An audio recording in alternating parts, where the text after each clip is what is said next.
आज हाम्रो यो कानेपोखरी गाउँपालिका वडा नम्बर 7 पूर्व पश्चिम महेन्द्र राजमार्गको दक्षिण यो हाम्रो कानेपोखरी रङ्गेली हाइवे को ठ्याक्कै 700 मिटर दक्षिणमा यो सबैले यो फोहोर ल्याएर फालेर यहाँनिर हरेक पोइजनहरू फालेकोले गर्दाखेरि हिजो हाम्रो स्थानीय बासिन्दाहरूले यसो जङ्गल चराउनको लागि हिजो छोड्नु भएको बाख्रा त्यो पोइजन खाएकोले गर्दा यहाँनिर जम्मा 13 वटा बाख्रा एक बिहान बिहान मरेको दृश्य यस्तो नमिठो दृश्य यहाँनिर देख्नु परेको छ नि। यो जोसुकैले जसले गर्नु भएको छ उहाँलाई ठुलो यो जनधनको क्षति भएको छ, उहाँलाई ठुलो पापै लाग्छ, अपराधै लाग्छ।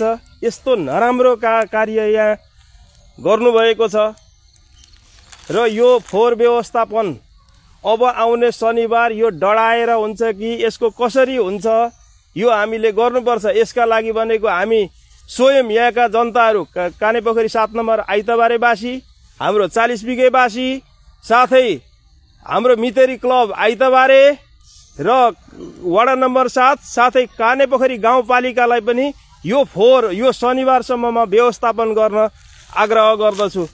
हाम्रो बाख्रा चाहिँ हाम्रो बलराम दाईको बाख्रा मरेको छ। दाई तपाईले 2 शब्द यो बोल्नु त यस विषयमा।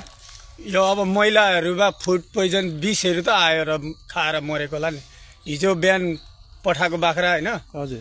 अब यो 2 बजे जाने पाठाको माउहरू छन् ठुलठुला। 2 बजे जाने बाख्रा नगएपछि हिजो खोजी बेलुका गाउँभरितिर हैन। हजुर हजुर। अहिले बिहान आउँदाखेरि यो महिलामा त्यो विष खाएर सबै पल्टिराखेको भेटिराखेको छ। विष त यो फ्यालेको होला। कस्तो ठुलो नक्सानी भयो हेर्नु यो बाख्रा मेरो 6 वटा। हजुर। उता भाइहरूको वकिल भाइ गोविन्द कार्की लगायत यहाँ 12 वटा बाख्रा चाहिँ ठुलठुला माउहरू बिहा हुन आँटेका, कोही बिहाका बच्चाका सानो पाठा छन् कराइरहेछन् घरमा। र यहाँ यो फोहोर र पोइजन फालेकोले गर्दाखेरि यो बाख्राको स्थिति यस्तो आएको छ। यसमा यो जिम्मेवारी कसको छ दाजु? यहाँ फोहोर मैला फ्याल्नु दिन्नौँ, अब हामी दिँदैनौँ। यहाँ यस्तो यताको पनि दृश्य देखाइदिनु।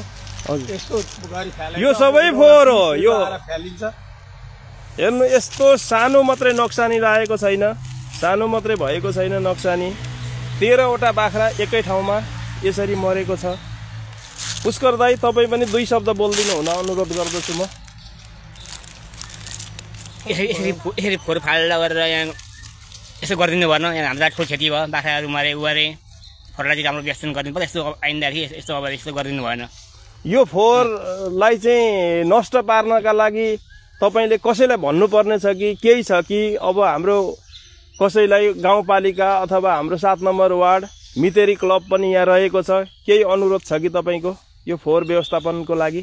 सबै मिलेर यो काम चाहिँ गर्नु पर्यो, व्यवस्थापन गर्नु। यसले गर्दा हाम्रो ठुलो क्षति हुन्छ यहाँहरूलाई। हुन्छ, धन्यवाद दाजु। यस्तो नक्सानी भयो।